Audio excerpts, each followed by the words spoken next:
السلام علیکم ورحمۃ اللہ وبرکاتہ۔ میں ہوں سید عبدالوہاب شیرازی۔ آپ نے پوچھا ہے، اس سلسلے کی ایک اور ویڈیو لے کر آپ کے سامنے حاضر ہوا ہوں، اور آج جو ہے وہ بہت سارے سوالات ہیں۔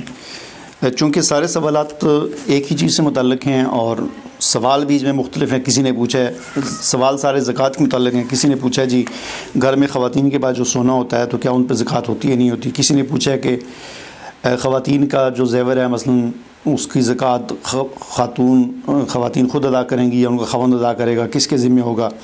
کسی نے زکوٰۃ کا مسئلہ پوچھا ہے جی کیا اپنی بیٹی جو ہے وہ اپنے والدین کو اگر غریب ہوں تو کیا زکوٰۃ دے سکتی ہے نہیں دے سکتی، شادی شدہ بیٹی۔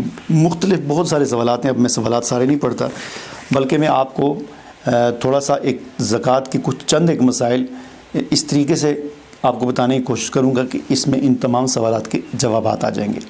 پہلی بات یہ یاد رکھیں، زکوٰۃ فرض ہے، ٹھیک ہے، جس طرح نماز فرض ہے اسی طرح زکوٰۃ بھی فرض ہے۔ قرآن حکیم کی آیات سے ہمیں یہ پتہ چلتا ہے، اور جس طرح کہ احادیث سے بھی ہمیں اس بات کا پتہ چلتا ہے کہ قرآن مجید نے نماز اور زکوٰۃ کو اسلام اور کفر میں فرق کرنے والی چیز کے طور پر بھی بیان کیا ہے۔ سورہ توبہ کے اندر، غالباً سورہ توبہ کے اندر، ہاں اس کے پہلے رکوع میں بھی اور دوسرے رکوع میں بھی اس بات کو بیان کیا ہے مشرکین کے حوالے سے، جس سے ہمیں یہ پتہ چلتا ہے کہ کفر اور اسلام کے درمیان فرق کرنے والی چیز نماز ہے، اور یہ چیز واضح طور پر حدیث کے اندر بھی آتی ہے نماز کے حوالے سے کہ اسلام اور کفر میں فرق کرنے والی چیز۔ بہرحال اس کے فضائل قرآن میں بھی بیان ہوئے ہیں، اہمیت، اور اس کو ترک کرنے پر جو وعیدیں اور جو عذاب ہیں وہ قرآن میں بھی بیان ہوئے اور حدیث میں بھی بیان ہوئے۔ یہ تو ہوگی اس کی اہمیت۔ اب سوال یہ پیدا ہوتا ہے زکوٰۃ کس پر ہوتی ہے اور کس چیز کی ہوتی ہے۔ اس میں ایک بنیادی چیز آپ یاد رکھیں کہ 4 چیزیں۔ اگر آپ نے چینل سبسکرائب نہیں کیا تو ویڈیو کا بقیہ حصہ دیکھنے سے پہلے چینل سبسکرائب کر لیں اور بیل کا آئیکن دبا کر نوٹیفیکیشن بھی آن کر لیں۔ اگر آپ کے پاس ابھی پین اور کاغذ ہے، نہیں تو آپ ویڈیو کو یہاں پر روک کر اپنے ہاتھ میں ایک کاغذ لے لیں، ایک پین لے لیں، اور جو میں آپ کو بتا رہا ہوں اس کو آپ کاغذ پہ نوٹ کریں تو انشاءاللہ آپ کو بڑی آسانی ہوگی۔ 4 چیزیں ہوتی ہیں، ٹھیک ہے نا۔ سونا، چاندی، نقدی سے مراد یہ ہے کہ یہ جو نوٹ ہمارے پاس ہوتے ہیں، پیسے وغیرہ، سونا، چاندی، نقدی اور مال تجارت۔ مال تجارت سے مراد یہ ہے کہ وہ مال کہ جو آپ نے بیچنے کے لیے رکھا ہوا ہے، ٹھیک ہے نا، چاہے وہ آپ کی دکان ہے کریانے کی، چاہے آپ کا کوئی الیکٹرانکس کی دکان ہے، کسی چیز کی دکان، اس پہ جو آپ نے مال رکھا ہوا ہے بیچنے کے لیے، یا آپ کی زمینیں ہیں، پلاٹ ہیں جو آپ خرید و فروخت کا کام کرتے ہیں، ٹھیک ہے نا، کوئی بھی چیز جو آپ نے بیچنے کے لیے رکھی ہوئی ہے وہ مال تجارت ہے۔ تو یہ 4 چیزیں آپ نوٹ کر لیں، سونا، چاندی، نقدی اور مال تجارت، ٹھیک ہے، 4 چیزیں آپ نے نوٹ کر لیں۔ اب زکوٰۃ کس پر ہوتی ہے، یہ تو ایک چیز ہوگی۔ اب دوسری ایک چیز آپ یہ نوٹ کر لیں کہ زکوٰۃ کا جو نصاب ہے وہ ہے 52.5 تولہ چاندی۔ زکوٰۃ کا نصاب کیا ہے؟ 52.5 تولہ چاندی یا اس کی قیمت، ٹھیک ہے۔ 52.5 تولہ چاندی کی جو قیمت میں نے کل جو چیک کی تھی نیٹ پر، وہ بن رہی تھی تقریباً 973 روپے تولہ ہے چاندی، ٹھیک ہے نا، کراچی میں بھی، لاہور میں بھی، اور آپ نیٹ پہ خود چیک کر سکتے ہیں اپنے علاقے کا یا اپنے ملک کا۔ تو کراچی، لاہور، اسلام آباد میں 973 روپے تولہ، تو 52.5 تولہ تقریباً بنتی ہے 51,100 روپیہ، ٹھیک ہے نا۔ تو زکوٰۃ کا نصاب ہو گیا 51,100 روپیہ، ٹھیک ہے نا۔ اب وہ جو 4 چیزیں میں نے پہلے آپ کو بتائی ہیں، سونا، چاندی، نقدی، مال تجارت، ان 4 چیزوں کو آپ جمع کریں۔ آپ کاغذ پہ لکھیں کہ آپ کے پاس سونا کتنا ہے، ٹھیک ہے جی، مثلاً 1 تولہ۔ آپ کے پاس چاندی کتنی ہے، آپ نے لکھا جی 1 انگوٹھی ہے چاندی کی، ٹھیک ہے نا، جتنی تولہ ہے جتنی بھی ہے وہ لکھ دیا آپ نے۔ آپ کے پاس نقدی کتنی ہے، آپ کے جیب میں پیسے کتنے ہیں، بینک اکاؤنٹ میں کتنے رکھے ہوئے ہیں، کسی کو قرض دیا ہوا ہے جو آپ نے واپس لینا ہے، وہ سارے، ٹھیک ہے نا، وہ نقدی آپ لکھ لیں، ٹھیک ہے۔ اور چوتھی چیز مال تجارت آپ کے پاس ہے یا نہیں ہے، جو چیزیں آپ نے بیچنے کے لیے رکھی، یہ 4 چیزیں لکھ لیں، ان کو نیچے لکیر لگا کر ان کو ٹوٹل کر لیں، کتنے پیسے بن گئے ان کے۔ اب یہ جو ٹوٹل پیسے آپ کے بن گئے، ان میں سے آپ نے کیا کرنا ہے، جو آپ نے کسی کو دینے ہیں، آپ پر جو قرض ہے جو آپ نے کسی کو دینا ہے وہ اس میں سے مائنس کر دیں، کیونکہ وہ کسی کا ہے تو آپ کے پاس لیکن وہ آپ کا نہیں، آپ نے کسی کو دینا ہے، وہ اس میں سے مائنس کر دیں، ٹھیک ہے۔ باقی جو پیسے بچیں ان پیسوں کو دیکھیں کہ آیا وہ پیسے 52.5 تولہ چاندی کی قیمت یعنی 51,100 روپیہ بنتے ہیں یا نہیں بنتے۔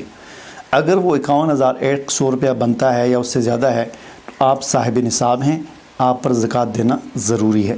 اور اگر اس کی قیمت، ان چاروں چیزوں کی قیمت 51,100 روپے سے کم بنتی ہے، ٹھیک ہے نا، 50,000 ہے، 45,000 ہے، 40,000 ہے، تو پھر آپ صاحب نصاب نہیں ہیں، آپ پر زکوٰۃ نہیں ہے۔ تو یہ اتنی سی بات ہے، بس اس میں کوئی ٹینشن والی بات نہیں ہے، کوئی پریشانی والی بات نہیں ہے۔ تو یہ آسان سا طریقہ ہے زکوٰۃ معلوم کرنے کا۔ بس آپ نے ذہن میں جس چیز کو فوکس رکھنا ہے وہ ہے 52.5 تولہ چاندی کی قیمت، جو پاکستان میں آج کل 51,100 روپیہ ہے۔ اوپر نیچے ہوتی رہتی ہے، وہ جس وقت آپ ادا کرنی ہو تو اس وقت آپ چیک دیکھ لیں اس وقت کیا ریٹ ہے۔ تو 51,100 روپیہ مالیت اگر آپ کے پاس ہے، چاہے وہ سونے کی شکل میں، چاندی کی شکل میں، نقدی کی شکل میں، مال تجارت کی شکل میں، تو آپ صاحب نصاب ہیں، اگر نہیں ہے تو آپ صاحب نصاب نہیں ہیں۔ بات ختم ہو گئی، کلیئر ہوگی، ٹھیک ہے نا۔ اب اگلی بات آ جاتی ہے، جو دوسرا سوال ہے وہ یہ ہے کہ خواتین کے زیورات کے حوالے سے، اس حوالے سے لوگوں میں بہت زیادہ پریشانی پائی جاتی ہے۔ لوگ اس مسئلے کو سمجھنے کی کوشش نہیں کر رہے یا کیا کر رہے ہیں۔ لوگ کہتے ہیں جی سونے پر زکوٰۃ اس وقت ہے جب 7.5 تولے سونا ہو۔ 7.5 تولے سونے والی بات پرانی بات ہے، وہ اس اعتبار سے تھی کہ اس وقت سونا بطور کرنسی کا استعمال ہوتا تھا، سکے ہوتے تھے سونے کے، تو بطور کرنسی کے اگر سونا استعمال ہو رہا ہو تو پھر 7.5 تولے والی۔ آج کل چونکہ سونا بطور کرنسی کے استعمال نہیں ہوتا، بلکہ وہ ایک مال کی حیثیت اختیار کر چکا ہے، اس کی کوئی کرنسی نہیں ہے، کوئی سکہ نہیں ہے، ٹھیک ہے نا، لہٰذا وہ 7.5 والی بات ختم ہو گئی۔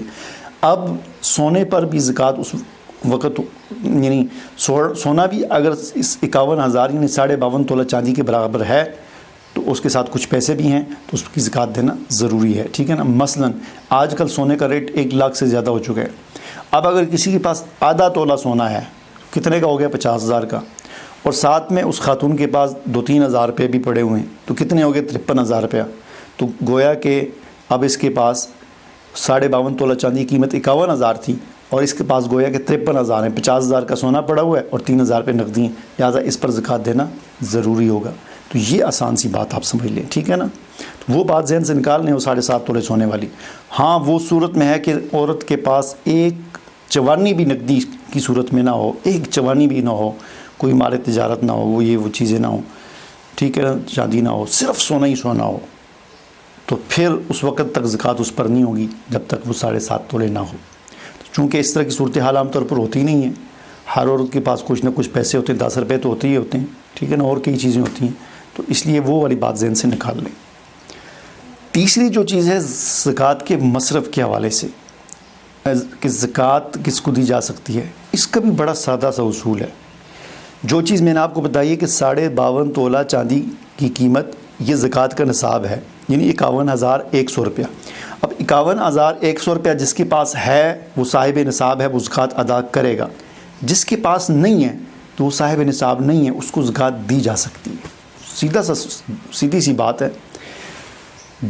جس کے پاس 52.5 تولہ چاندی کی مالیت یعنی 51,100 روپیہ کسی بھی شیپ میں، چاہے سونا، چاندی، نقدی، مال تجارت کی شیپ میں اگر اس کے پاس ہے تو وہ خود صاحب نصاب ہے، اس کے لیے ہے کہ زکوٰۃ دے۔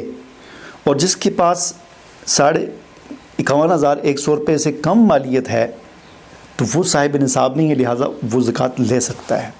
تو یعنی انسانوں کی آپ سمجھ لیں کہ 2 ہی قسمیں ہیں، یا زکوٰۃ دے سکتا ہے یا زکوٰۃ لے سکتا ہے، بس تیسری کوئی قسم اس میں نہیں ہے، ٹھیک ہے نا، سیدھی سی بات ہے۔ بس جو صاحب نصاب ہے وہ زکوٰۃ دے گا، جو صاحب نصاب نہیں ہے تو وہ اگر مستحق ہے، اپنے آپ کو سمجھتا ہے مجھے ضرورت ہے، تو وہ بقدر ضرورت جو ہے اس کو زکوٰۃ لے سکتا ہے، اس کو دی بھی جا سکتی ہے۔ اب اس میں ایک اور چیز آ جاتی ہے کہ کن کچھ لوگ ایسے بھی ہیں کہ ان کو زکوٰۃ نہیں دی جا سکتی، تو اس میں بھی آسان سا اصول ہے۔ کیا اصول ہے؟ کہ کوئی بھی بندہ اپنے اوپر کی طرف جو رشتے ہیں، اوپر کیا ہے؟ ماں باپ اور دادا دادی، نانا نانی، یعنی اوپر کی طرف جو اس کے ہیں اصول جنہیں کہا جاتا ہے، ان کو زکوٰۃ نہیں دے سکتا۔ اپنے ماں کو نہیں دے سکتا کوئی بندہ، باپ کو نہیں دے سکتا، دادا دادی، نانا نانی، اوپر کی طرف جو اصول ہیں ان کو زکوٰۃ نہیں دی جا سکتی۔ اسی طرح کوئی آدمی اپنے فروع کو، یعنی اپنے سے آگے جو رشتے پھیل رہے ہیں، بیٹا بیٹی، پوتا پوتی، آگے کی طرف جو، ان کو بھی زکوٰۃ نہیں دی جاتی، یعنی اپنے اصول کو بھی اور اپنے فروع کو بھی زکوٰۃ نہیں دی جا سکتی۔ اس کے علاوہ آپ کسی کو بھی زکوٰۃ دے سکتے ہیں اگر وہ مستحق ہے، صاحب نصاب نہیں۔ بہن بھائیوں کو زکوٰۃ دی جا سکتی ہے، ٹھیک ہے نا۔ اب اس سے ساری بات آپ کی کلیئر ہو گئی ہوگی کہ اپنے والدین کو، اپنے دادا دادی کو، ان کو زکوٰۃ نہیں دے سکتے، اور اپنی اولادوں کو زکوٰۃ نہیں دے سکتے، بیٹا بیٹی پوتا پوتی. اس کے علاوہ دائیں بائیں آگے پیچھے جس کو مرضی زکوٰۃ دیں، اگر وہ مستحق ہے تو اس کو زکوٰۃ دی جا سکتی ہے. دوسری بات اس میں یہ بھی یاد رکھیں کہ اپنے عزیز و اقارب کو زکوٰۃ دینا زیادہ بہتر ہے، دوہرا اجر ہے. آپ کی بہن غریب ہے، آپ کا بھائی غریب ہے، آپ کی پھوپھی چاچا جو ہے، ماموں یا اور اس قسم کے عزیز و اقارب جو رشتہ دار ہیں، وہ اگر مستحق ہیں زکوٰۃ کے تو ان کو زکوٰۃ دینے کا دوہرا اجر ہے، ایک صلہ رحمی کرنے کا اور دوسرا زکوٰۃ ادا کرنے کا. لہٰذا پہلی کوشش میں اور پہلی ترجیح میں اپنے رشتہ داروں میں زکوٰۃ کے مستحقین کو ڈھونڈا کریں، ان کو دیا کریں، اور وہ نہ ہوں تو پھر اس کے علاوہ دوسرے غریب فقراء مساکین کو بھی دی جا سکتی ہے. اسی طرح مدارس کے طلباء جو ہوتے ہیں ان کو دی جا سکتی ہے. زکوٰۃ کے حوالے سے ایک اور اہم مسئلہ یہ یاد رکھیں، زکوٰۃ کا مال تعمیراتی کاموں میں، تعمیراتی چیزوں میں نہیں. چونکہ جیسا کہ آج کل بہت بڑے اس قسم کی بعض ادارے اور NGOs وغیرہ ہوتی ہیں کہ جو زکوٰۃ لیتے ہیں اور اپنے نام تو یہ لیتے ہیں کہ جی ہم غریبوں میں تقسیم کرتے ہیں ہمارے یہ، لیکن آپ سے لے کر وہ اپنے ملازمین کو تنخواہیں دیتے ہیں یا اس سے کوئی بلڈنگ بنا دیتے ہیں یا کوئی تعمیراتی کام کرتے ہیں، تو اس طرح آپ کی زکوٰۃ ادا نہیں ہوتی. زکوٰۃ کے لیے کسی انسان کو دینا، مستحق انسان کو اس کی ملکیت میں دینا، یہ ضروری ہوتا ہے. ٹھیک ہے نا. اگر آپ کسی NGOs کو دیتے ہیں، کسی اس قسم کے ادارے کو دیتے ہیں، بڑے بڑے جو ادارے ہیں، کوئی ہسپتال کے نام پر، کوئی کس نام پر لیتے ہیں، اور پھر وہ اس کو تعمیراتی کاموں میں لگا دیتے ہیں، ڈاکٹروں کی تنخواہیں دے دیتے ہیں یا اور کاموں میں، پھر اس طرح آپ کی زکوٰۃ ادا نہیں ہوتی. تو اس میں بڑی احتیاط کرنے کی ضرورت ہے. تو یہ چند ایک مسائل تھے. امید ہے کہ اچھا ایک اور چیز اس میں یہ بھی رہ گئی کہ پلاٹ وغیرہ جو ہوتے ہیں، پلاٹ اگر آپ نے تعمیر کے لیے رکھا ہوا ہے کہ آپ کا خیال یہ ہے کہ میں نے اس پہ مکان بنانا ہے، تو اس پہ کوئی زکوٰۃ نہیں ہے. اسی طرح آپ کا جو آپ کے 2-3 مکان ہیں، ایک میں آپ خود رہتے ہیں، باقی آپ نے کرائے پہ دیے ہوئے ہیں، تو جو آپ نے کرائے پہ دیے ہوئے ہیں ان پہ بھی زکوٰۃ نہیں، ان کا جو کرایہ آ رہا ہے اس میں زکوٰۃ ہے. اسی طرح دکان ہے، دکان کا جو اسٹرکچر ہے، جو عمارت ہے، ان پہ زکوٰۃ نہیں ہے. پھر اسی طرح دکانوں میں جو مال رکھا ہوتا ہے ہمارے تجارت، اس میں لوگوں کو بعض اوقات پریشانی ہوتی ہے، تو اس میں بھی بڑے آسان سا سادہ سا اصول میں نے آپ کو بتا دی. جو چیز بیچنے کے لیے رکھی ہوئی ہے نا تو اس میں زکوٰۃ ہے. مثلا دکان کے اندر کریانے کی دکان ہے، اس میں فریج رکھا ہوا ہے، فریج کے اندر بوتلیں رکھی ہوئی ہیں. اب زکوٰۃ بوتلوں پہ تو ہوگی، فریج پر نہیں ہوگی، کیونکہ فریج آپ نے بیچنے کے لیے نہیں رکھا ہوا، وہ دکان کا حصہ ہے. لہٰذا فریج کی قیمت آپ اس میں شامل نہیں کریں گے، بلکہ آپ نے جو بیچنے کے لیے مال رکھا ہوا ہے اس کی قیمت ٹوٹل کر کے اس کی زکوٰۃ ادا کر دیں. باقی بھی اگر کوئی چیز آپ کو سمجھ نہ آئے تو آپ اپنے محلے کے، اپنے مسجد کے امام سے پوچھ سکتے ہیں. ٹھیک ہے. اور وہ آپ کو بہتر رہنمائی آپ کی کر دیں گے، کیونکہ آمنے سامنے بیٹھ کر موقع پر جو چیز سوال پوچھی جاتی ہے اور جو جواب لیا جاتا ہے اس سے بات صحیح طور پر سمجھ آتی ہے. مجھے اجازت دیجیے. اللہ حافظ.